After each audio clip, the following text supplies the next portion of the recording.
राम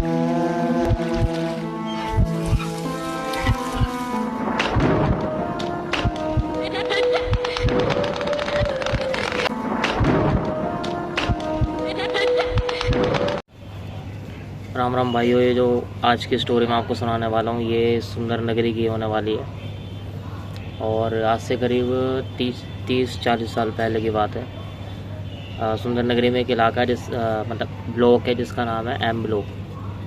पहले वहाँ एक शौचालय हुआ करता था और लोग वहाँ पर जाया करते थे वॉशरूम वगैरह के लिए। तो ये जो है स्टोरी आज वहाँ की है। और मेरा एक दोस्त है, उसकी मम्मी ने मेरे को ये स्टोरी बताई थी कि बहुत टाइम पहले की बात है और ये स्टोरी बहुत छोटी होने वाली है, बहुत ही ज़्यादा छोटी होने वाली है। हाँ तो भाइयों, जो स्टोरी चल रही थी ये थी कि जो सुंदर नगरी का एम ब्लॉक है वो आज से करीब 30-25 साल पहले जो था जंगल टाइप सा कुछ था और कुछ घर भी बने हुए थे। इसके बाद नहीं, घर वगैरह नहीं थे, बसावट हो रही थी उस टाइम पे, बहुत टाइम पहले की बात है। तो आंटी जी ने बताया कि भाई वहाँ पर एक शौचालय था और जो कि लोग बताया करते थे कि वहाँ पर जब कोई रात को जाया करता था तो वहाँ पर लोगों को चीज़ें महसूस होती थी वहाँ पर। आंटी ने बताया कि जैसे कि मैंने अभी आपको बताया कि जो स्टोरी ये होने वाली है बहुत छोटी है। उन्होंने बताया कि करीब रात के 12-12:15 हो रहे थे। और पहले क्या सीन हुआ करता था कि लेडीज़ वगैरह जो हुआ करती थी वो इकट्ठा जाया करती थी वॉशरूम वगैरह। और यही सीन गाँव में हुआ करता था कि जब भी एक औरतें क्या करती थी कि भाई अपना खाना वाना बनाने के बाद, सब कुछ काम वाम निपटाने के बाद रात के टाइम इकट्ठा होके खेत वगैरह में जाया करती थी। तो दिल्ली में भी उस टाइम पहले यही सीन होता था कि शौचालय में अपना रात के टाइम महिलाएं जाया करती थी। तो भाई वो सब वहाँ से निकले, क्या नाम है, शौचालय की तरफ। अब आंटी ने बताया कि शौचालय के अंदर ऐसा था, शौचालय तो एक तो शौचालय बड़ा था काफ़ी, ठीक है। आंटी ने बताया कि जब वो अंदर गई अंदर तो उन्होंने देखा कि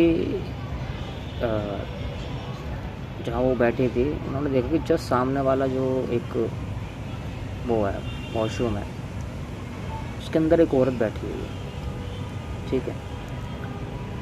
और वो औरत जो है, आंटी जी ने बताया कि बेटा उसने साड़ी पहन रखी थी और अंधेरे में साड़ी का कलर इतना दिखाई नहीं दे रहा था, लेकिन उसकी आंखें हल्की हल्की चमक रही थी लड़की, उस औरत की।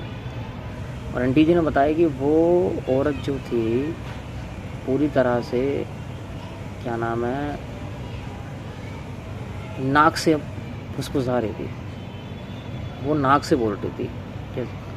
और किसी ने, बड़े बुज़ुर्गों ने कहा है कि जो नाक से फुसफुसाती हैं ये अगर हम एंटिटी की प्रजाति की बात करें तो ये एक चुड़ैल की प्रजाति होती है जो नाक से फुसफुसाती है, नाक से बात करती है। तो आंटी जी ने बताया कि जो वो सामने वाली औरत थी वो नाक से जो है फुसफुसा रही थी। अच्छा, आंटी जी के पास टॉर्च था। आंटी जी ने जब सामने टॉर्च मारा उस औरत पे, और वो क्यों मारा, क्योंकि वो थोड़ी अजीब सी हरकतें कर रही थी, फुसफुसाना नाक से।